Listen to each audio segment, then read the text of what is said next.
Cerita diawali dengan memperlihatkan aksi penyelundupan senjata api ilegal dari Tiongkok menuju Korea Selatan, di mana Badan Intelijen Nasional yang mendeteksi hal itu langsung meminta pihak kepolisian agar menghentikan mobil tersebut. Namun bukannya menyerahkan diri, para penyelundup tersebut malah melakukan perlawanan dan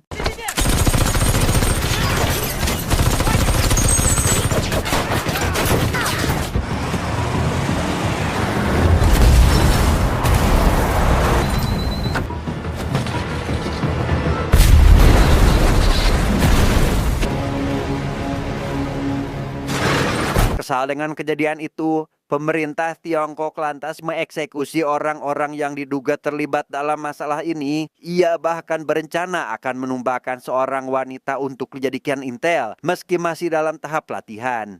他要面对全国就是他。我知道，所以我才会把任务交给他。 Selanjutnya, kisah akan berfokus pada seorang agen detektif swasta bernama Suhan. Ia kini didatangi oleh sahabatnya bernama Yuli yang seketika mengembalikan uang pemberian dari Suhan untuk biaya pengobatan anaknya. Sempat menolak hal itu, Suhan yang mengaku masih memiliki banyak uang pun sama sekali tidak membuat Yuli mengurungkan niatnya. 안 돌려줘도 되는데 내가 여유가 있어서 보낸 거야. 우리한테 신경 안 써줘도 돼. 무슨 말인지 알지? Di tempat lain, agen Bin Tiongkok bernama Choi kini sedang bersama seorang wanita yang akan diutus mencari sosok pelaku di balik penyelundupan senjata. Ia memberikan peralatan yang dibutuhkan serta paspor palsu dengan nama samaran Yoda, dan karena kasus ini sangat beresiko, Choi pun memintanya agar berhati-hati sekaligus merahasiakan identitasnya. 진짜 위험한 일이야. 죽을 수도 있어. 알겠습니다.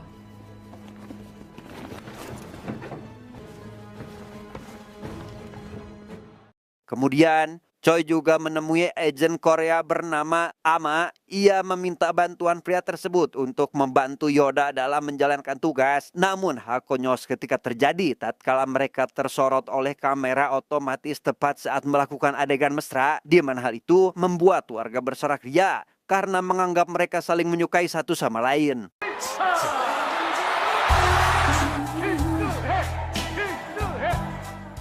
Ama kemudian pergi ke tempat Suhan untuk menyewa ruangannya selama 1 bulan, di mana harga sewa tinggi yang ditawarkan membuat Suhan merasa senang dan langsung menerima permintaan itu, karena dengan adanya uang tersebut, ia yang sebenarnya melarat dalam urusan ekonomi pun setidaknya dapat membayar hutang.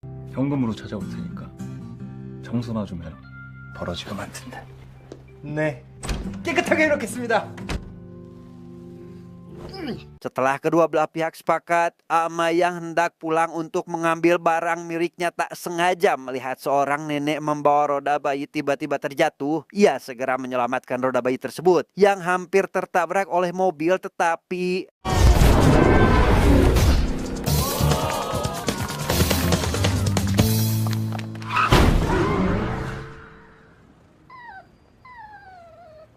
disinilah Ama sekarang terbaring di rumah sakit dalam kondisi tak sadarkan diri, di mana identitasnya yang tidak dikenal akibat tidak ditemukannya KTP membuat dokter tidak dapat menghubungi pihak ketiga. Namun suster di sana merasa yakin jika pasiennya ini tengah viral di media sosial pasca adegan romantis di stadion bisbol sebelumnya. 이분 어디서 많이 본 것 같긴 해요. 어디서? 유튜브에서요.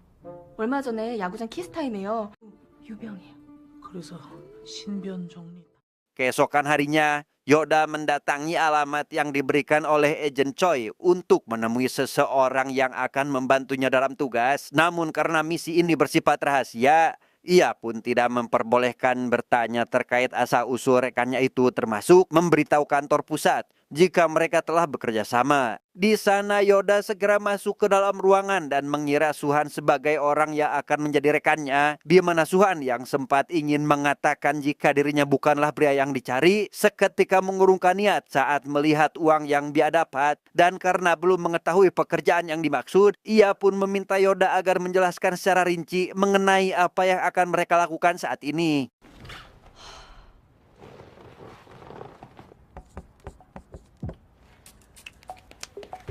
이 사람이 우리 타깃이에요. S1 케미컬은 중국에서 히토류를 수입하는 회사고요. Kedatangan pemilik tempat yang menagih uang sewa membuat Suhan langsung membayar sewa selama 3 bulan ke depan. Dan setelah si pemilik tempat pergi, Yoda pun langsung membahas terkait target yang saat ini dicurigai sebagai penyelundup senjata, yaitu seorang bandar logam dari Tiongkok bernama Dosik. Namun di tengah pembicaraan itu, datang seorang wanita meminta Suhan agar menceritakan anjingnya yang hilang dengan imbalan emas murni berbentuk bagong. 아니 이런 거는요 그 동물을 전문적으로 찾아주는 회사가 있어요 따로. 이거 줄게. 저희가 바로 그 전문적인 회사거든요.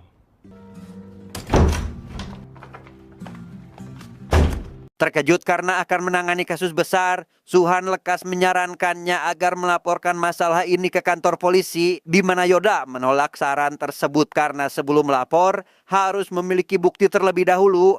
Hal itu membuat Suhan sadar jika wanita di hadapannya saat ini bukanlah polisi. Begitu pula Yoda yang menjadi kurang yakin akan rekannya itu. 어쩐지 많이 준다니. 뭐야 이 자식. 혹시 내 뒤통수 치려는 건가? 아니다 싶으면 버리자. Karena Dosik diketahui sering berkunjung ke salah satu kafe malam untuk menari, membuat Yoda merasa perlu untuk menjalani latihan, sehingga Suhan yang setuju akan hal itu lekas menyarankannya agar memakai gaun untuk menarik perhatian. Namun di luar prediksi, Yoda yang malah datang ke lokasi latihan dengan memakai gaun pun menjadi bahan tertawaan pelatih yang sedang mengajar di tempat tersebut. 아, 그리고 복장은 편하게 입고 오셔도 돼요. 드레스는 대회 때만 입거든요. 나 이럴 줄 알았다 진짜. 아, 혹시 갈아입을 옷은 있으세요? Malam harinya, Yoda yang melihat targetnya sudah datang langsung mengajak pria itu untuk menari. Ia lekas mengambil ponselnya secara diam-diam dan meletakkannya pada celana Suhan. Namun saat hendak menyalin data, Dosik yang rupanya menggunakan HP merek jadul pun membuat Suhan tidak dapat menyelesaikan tugasnya, tapi menemukan sebuah pesan mencurigakan dari seorang direktur bernama Jun.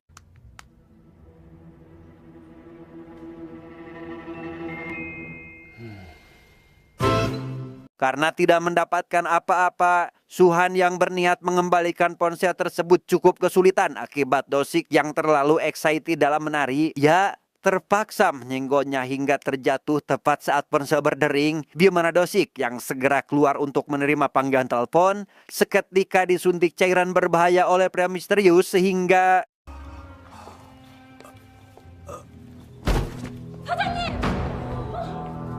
이 선생님 도와주세요.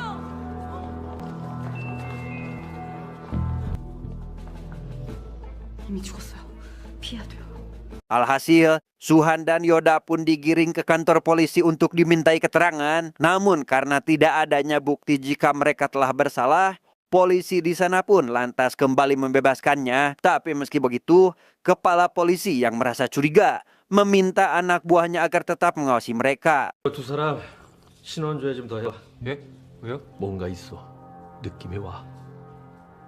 Dengan fakta bahwa Dosik sudah mati, Yoda yang merasa yakin jika pria tersebut telah dimanfaatkan pun diberitahu oleh Suhan terkait pesan yang sebelumnya. Ia menemukan jika pesan itu berisi ancaman yang diberikan seorang direktur bernama Jun. Namun karena Suhan tidak mencatat nomor ponselnya, hal itu membuat Yoda menjadi emosi. 번호 외웠죠? 다 대포폰이야. 대포폰 번호 외워서 뭐하게. Keesokan harinya, Yoda menunjukkan berita terbaru yakni meninggalnya seorang bos mafia akibat ditembak oleh seseorang. Ia yang merasa jika penjualan senjata api mulai beredar lekas meminta Suhan agar mencari seorang preman atau anggota gangster demi mencari informasi akan hal itu. Sehingga Suhan langsung mengajaknya pergi menemui kenalannya. 그쪽 전문가를 잘 알긴 하거든. 아이 그럼 가면 되잖아요. 돈 드니까 그렇지. 확실한 사람 맞죠? 완전 확실해. 점쟁이야 점쟁이. Dan inilah orang yang dimaksud. Meskipun penampilannya seperti dukun, Suhan meyakinkan Yoda jika beliau merupakan orang dalam di dunia pergangsteran. Dan setelah menjelaskan terkait alasannya datang, si pria itu pun memberitahu bahwa kelompok gangster yang sering menggunakan senjata api adalah organisasi bernama Geng Kapak, di mana kelompok itu sering terlibat perkelahian dengan kelompok geng besar lainnya. 도끼파요? 요즘 보기 드물게 아주 살벌한 애들이거든. 동자야, 주스 상했다. 갖다 버려라. 응? 갖다 버려. Selesai di sana, Suhan bersama Yoda lekas pergi menemui bos geng kapak untuk melakukan interogasi, di mana si bos yang bersikap kooperatif karena mengaku tidak terlibat dalam kasus kematian si bos mafia, lantas bersedia untuk ikut dibawa ke pengadilan. Namun tanpa diduga, beberapa orang tak dikenal tiba-tiba datang melakukan penyerangan sehingga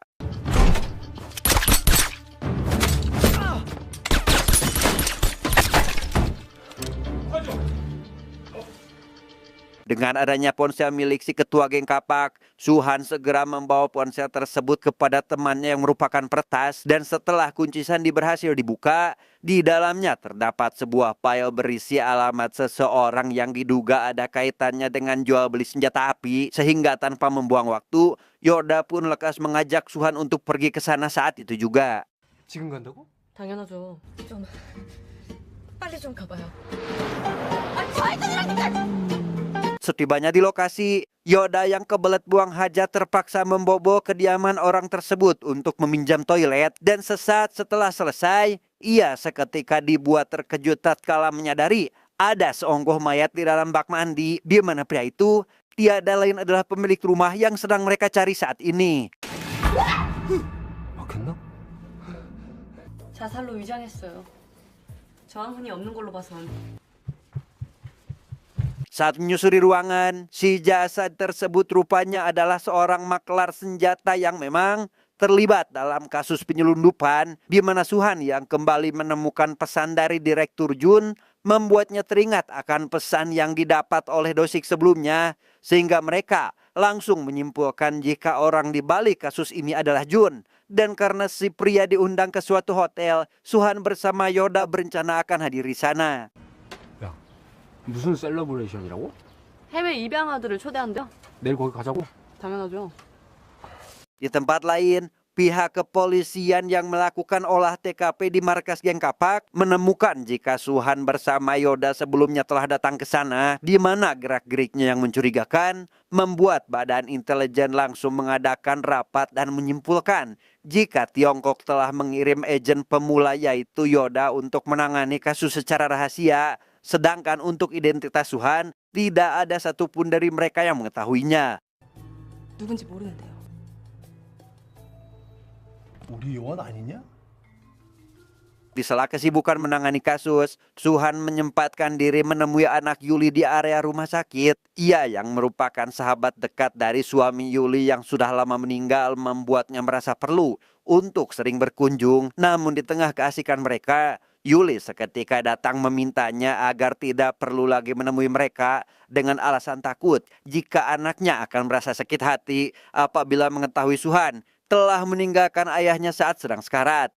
나중에 두우가 아빠를 죽게 놔두고 온 게 너라는 거 알게 되면 혼란스러워할까 봐 걱정돼. 이젠 더 볼 일 없었으면 좋겠다. Keesokan siangnya, Suhan bersama Yoda datang ke hotel yang dimaksud, di mana Suhan cukup dibuat terkejut saat menyadari jika pakaian yang sedang dikenakannya sama persis dengan motif taplak meja. Sementara di lokasi penemuan jasad si maklar senjata, pihak kepolisian yang sedang mengolah TKP menemukan kartu identitas Suhan yang tertinggal di tempat itu. 이거 어디서 찾았냐? 방문 옆에 떨어져 있었는데요. 아, 나 Tepat saat Direktur Jun muncul, Yoda segera mengajak Suhan untuk menghampiri pria itu. Mereka mengaku sebagai anak hasil adopsi namun melakukan imigrasi ke Korea setelah beberapa tahun tinggal di Amerika, di mana hal itu sengaja dilakukan agar dapat menempelkan penyadap suara pada pakaian Jun.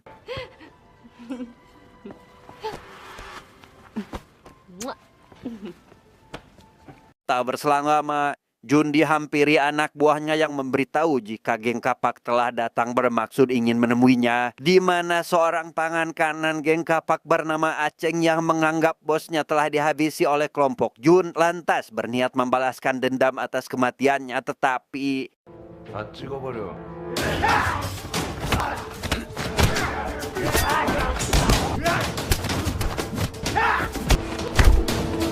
pada akhirnya Jun meminta Aceng agar tidak menindaklanjut masalah ini. Ia berasumsi jika saat ini mereka sekedar diadu domba oleh geng bernama Gambuk yang diketahui ingin menguasai dunia kriminal, sehingga tanpa buang waktu, Aceng lekas memesan beberapa senjata kepada Jun untuk menghabisi para preman Gambuk tersebut. 일단 100개. 알겠습니다. 이번 사건에 대한 조의의 표시로 저희가 80% 가격만 받겠습니다.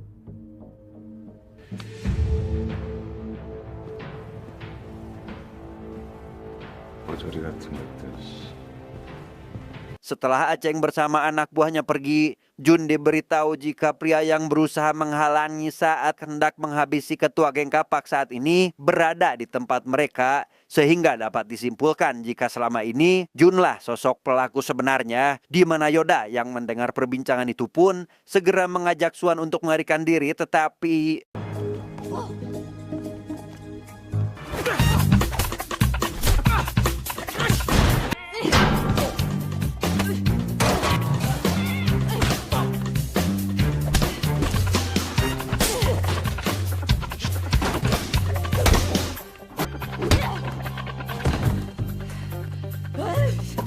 meski berhasil menumbangkan anak buah Jun yang menghadang, Suhan bersama rekannya tidak dapat melarikan diri hingga dibawa ke ruangan Jun. Ia yang diinterogasi mengenai alasannya datang ke tempat geng kapak sebelumnya membuat Suhan lekas menjawab jika mereka sekedar ingin menyelidiki kematian si maklar senjata, sehingga Jun berniat melepaskannya dengan syarat yaitu Suhan harus membantunya terlebih dahulu.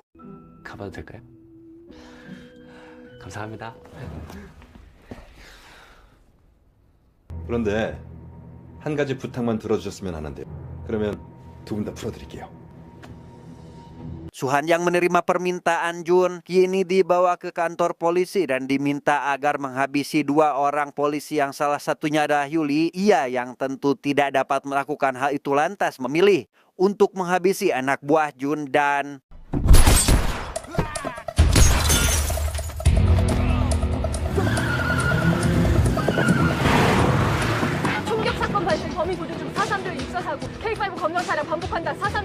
Khawatir dengan kondisi Yoda saat ini, Suhan segera pergi ke hotel sebelumnya untuk menjemput. Namun bukannya menemukan wanita itu, Suhan justru malah dikepung oleh pihak kepolisian karena diketahui sebagai pelaku penembakan di dalam mobil sebelumnya.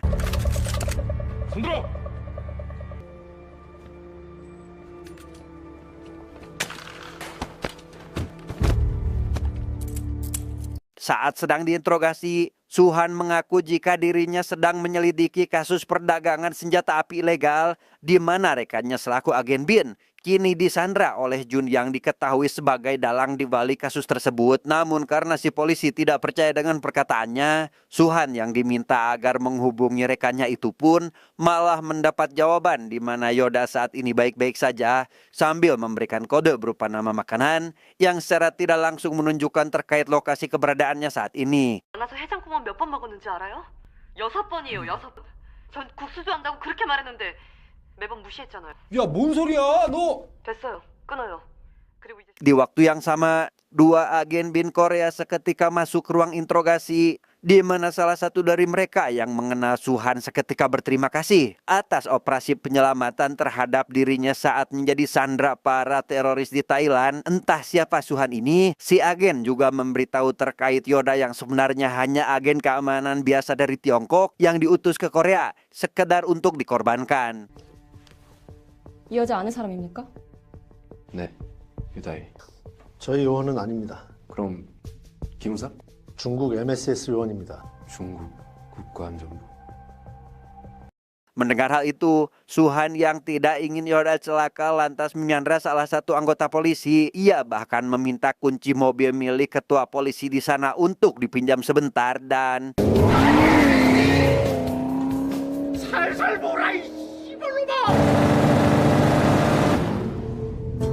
di tengah perjalanan, Suhan segera menelpon si peretas untuk mencarikan lokasi dan ciri-ciri yang disebutkan Yoda sebelumnya. Sedangkan geng kapak yang sedang melakukan transaksi senjata dengan Jun kini dipersilahkan untuk mengetes senjata yang akan dibelinya dengan Yoda sebagai bahan target uji cobanya. 그리고 2층에 권총 테스트 겸 총알 바자 준비해놨습니다. 얼굴이 반반하니까 죽이든 데려가든 알아서 하시죠. 재밌네. 재밌어. Di tempat lain, ketua polisi yang mendapatkan informasi terbaru mengenai Suhan cukup dibuat terkejut saat mengetahui jika Suhan sebenarnya adalah mantan ketua pasukan khusus 707, di mana untuk masuknya saja hal itu tentu tidaklah mudah karena dibutuhkan latihan berbahaya selama beberapa tahun. Namun Suhan dipecat secara tidak hormat akibat melanggar perintah atasannya. 기무사에 복무 기록조 요청을 했거든요. 근데 707 특임대 출신이랍니다. 그 자식이? Sementara itu, Suhan yang berhasil menemukan keberadaan Yoda dengan cepat melepaskan ikatannya pada kursi. Namun saat hendak kabur meninggalkan ruangan, salah seorang tangan kanan Jun tiba-tiba datang dan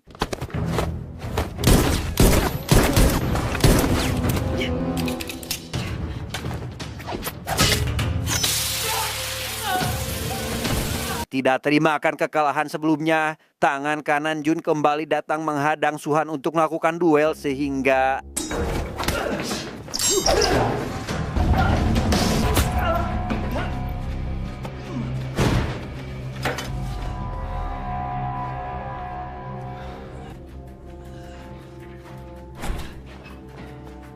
melihat rekannya mati, Jun lekas meminta bantuan geng kapak untuk memburu si pelaku sambil mencoba senjata, di mana sebagian dari mereka yang kini menemukan keberadaan Suhan bersama Yoda lekas berusaha menangkapnya, tetapi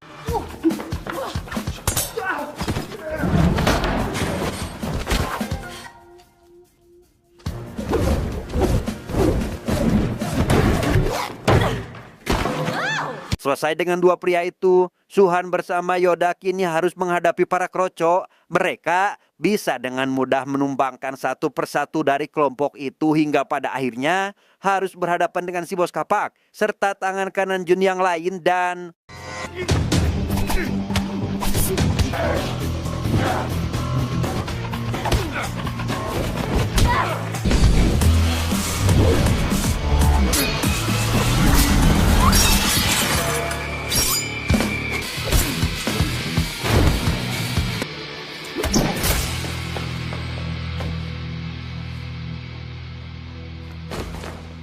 setelah berhasil ditumbangkan, satu lagi tangan kanan Jun yang merupakan orang Tiongkok seketika muncul meminta Suhan untuk melakukan duel secara jantan. Namun Suhan yang sama sekali tidak mengerti akan apa yang dikatakan pria ini lekas menghabisinya dengan pisau yang diberikan. Hal itu membuat si tangan kanan Jun harus tewas tanpa melakukan apa-apa.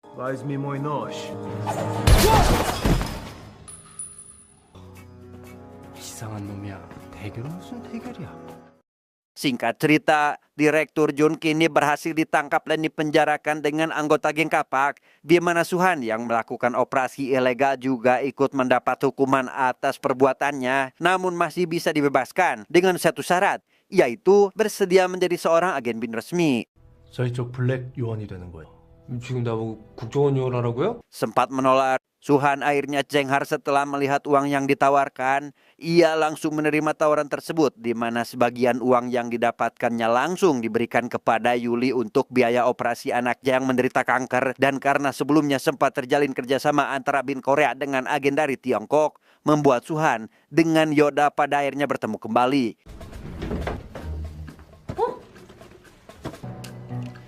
오랜만이야? Di sana, mereka membahas terkait perempuan yang dulu datang menemui Suhan untuk memintanya mencari anjing, di mana wanita itu rupanya adalah seorang informan yang seharusnya menyampaikan pesan kepada Ama, di mana pesan tersebut tersimpan di dalam emas batangan berbentuk babi yang saat ini sudah dijual oleh Suhan akibat kebutuhan mendesak. 황금돼지 어디 있어요? 아니요? 아닙니다. 깍짝 잘 맞네 뭐.